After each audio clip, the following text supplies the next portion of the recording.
The order came at 2 a.m. Eastern. Valves along the Enbridge mainline to the U.S. slammed shut, cutting off nearly 500,000 barrels a day headed for Trump's refineries. In Sarnia, tank levels stopped climbing. In the Gulf Coast, traders waked to crude prices dipping before sunrise.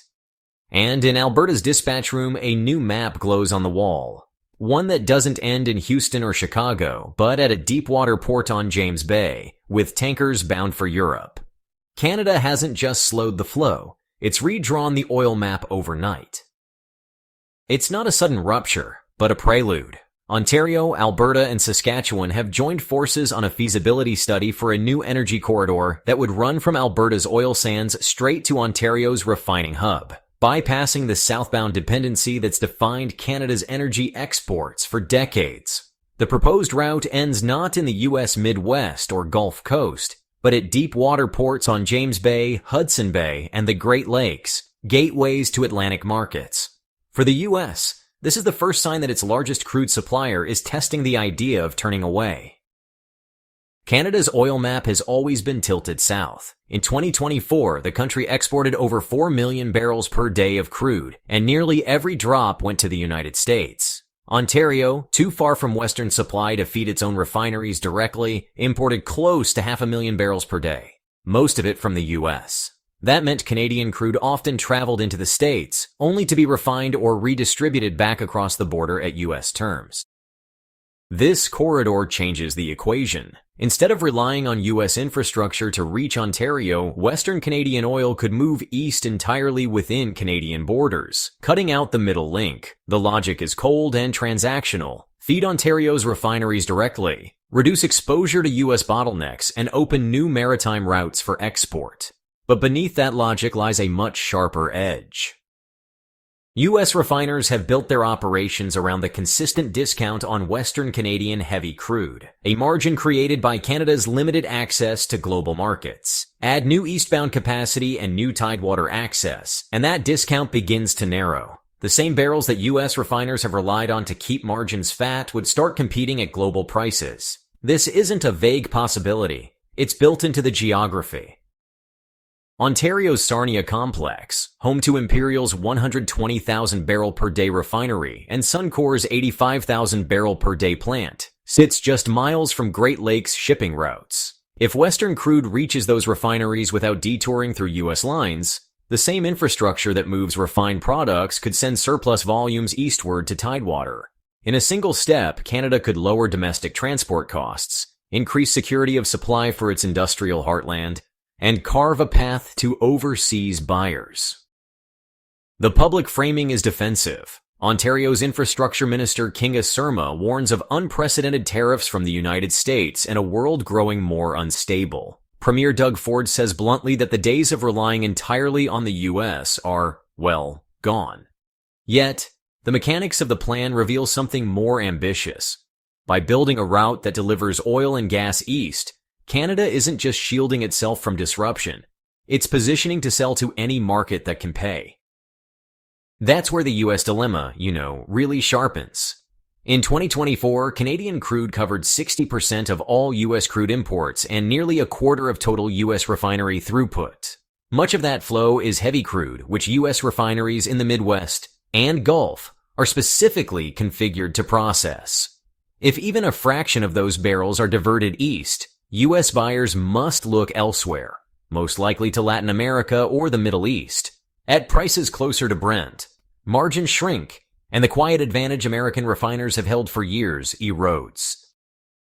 The provinces aren't hiding their intentions. The study includes port developments, new refinery possibilities, and even links to all-season roads and broadband for remote northern communities. It's as much an industrial strategy as an energy plan.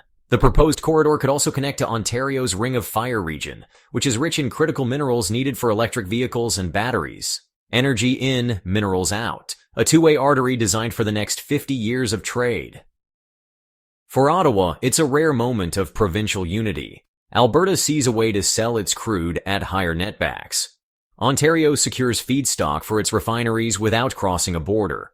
Saskatchewan gains infrastructure that moves both oil and agricultural products east. Each province gets a piece of the strategic insulation. and every step moves Canada further from its long-standing role as a price taker in United States energy markets. Then comes the operational wildcard. Ontario's Chemical Valley currently depends on Enbridge's Line 5 and Mainline systems, United States-linked pipelines moving crude and natural gas liquids from the west. Line 5 alone can carry up to 540,000 barrels per day. If that line were disrupted by politics, legal battles, or technical failures, Ontario's refineries and petrochemical plants would face immediate supply strain. A parallel domestic route would break that dependence overnight.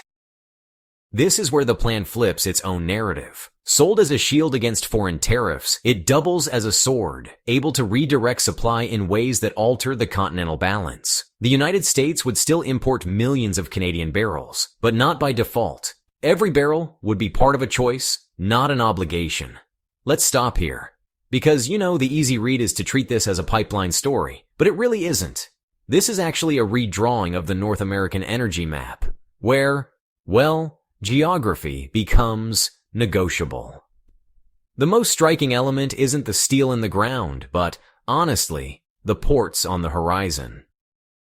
James Bay and Hudson Bay are icebound for part of the year, but advances in ice-class shipping and port infrastructure could, make them viable export points for much longer seasons. From there, Canadian crude could move to Europe, bypassing choke points like the Panama Canal entirely. Great Lakes ports could connect to Atlantic routes via the St. Lawrence Seaway, giving Ontario direct access to maritime markets without touching U.S. customs. If that happens, U.S. influence over Canadian export flows diminishes in a way not seen since the original west-east rail links were built. The market signal would be immediate. Canadian heavy crude would price closer to global benchmarks, reducing the long-standing spread against West Texas Intermediate. For Canadian producers, that means higher revenues. For U.S. refiners, higher input costs. There's another layer of irony. For years, United States energy policy has encouraged Canada to build more export capacity, on the assumption that most of it would still flow south. But by pursuing its own east-west corridor, Canada is actually using that encouragement to create options that compete with United States buyers. The very logic that once served American energy security is now being repurposed to limit its leverage. This corridor isn't being sold to the public as a geopolitical maneuver, but the implications are, honestly, unavoidable. A country that sends nearly all its crude to one market is vulnerable to that market's policy shifts. A country with multiple routes and multiple buyers can turn those routes into bargaining chips. So, the announcement may be framed in the language of domestic resilience, but it's also a message to Washington Canadian oil will go where it gets the best terms. On the ground, the project would be vast. New pipelines across multiple provinces, port facilities built for ice-class tankers, possibly a new refinery along the route, each step requiring capital, regulatory clearance, and, in many cases, Indigenous consultation agreements. The feasibility study will map not just engineering challenges, but the financing structure to de-risk investments, a detail Premier Ford has already called critical. While all of this is framed as a study, the political tone suggests momentum. Ontario's leadership has been explicit that the era of 100% reliance on U.S. infrastructure is over. Alberta's government sees any path to higher realized prices as a win. Saskatchewan views east-west links as long overdue. In this alignment of interests, the corridor becomes more than a contingency. It becomes a goal.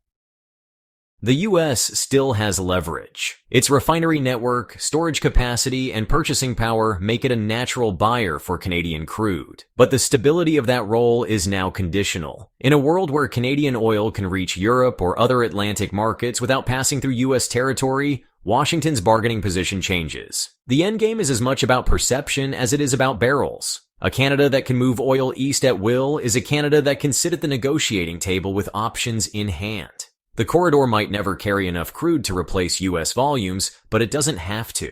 It only has to exist to change the conversation, and that's the real shift. This isn't just a pipeline. It's a signal that the age of single market dependence is ending. The United States may still be Canada's biggest customer, but it will no longer be its only one by design. In the quiet hiss of those idle pipelines lies a message. The flow of oil is no longer automatic. It's strategic. We're glad you're enjoying this video. Please like and subscribe. Check out another video that is now on your screen.